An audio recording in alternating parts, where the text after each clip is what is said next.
I've gotten so many questions on how I made these holographic magnetic bookmarks, so let me show you how to make your own. I'll be using my Silhouette Portrait 4 for this project. Once you've got your images imported into Silhouette Studio, what I like to do is add an offset to each image. That way my image has a white background that's a little thicker than the image.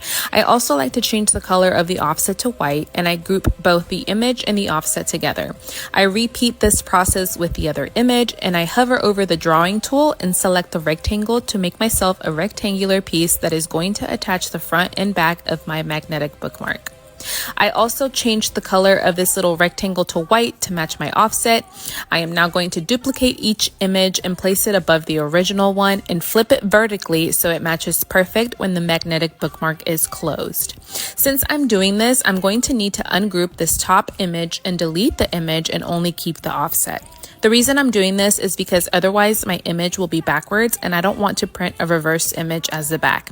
Instead, what I'll do is add my logo. Now again, this is personal preference. I'll center everything, ungroup the bottom image so that I can weld all of the white pieces together.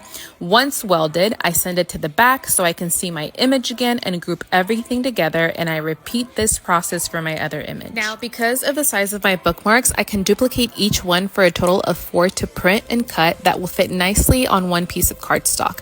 I like to hover over to the top right corner and click on page setup, then change the color of my page to yellow just to make sure my bookmarks are on the center of the page and not touching each other. I then change it back to white since I only needed a visual and send my project to print. I'm now going to take my holographic sheet and size it to fit inside of the registration marks, and this is very important because if it's not done right, the machine won't read the registration marks correctly.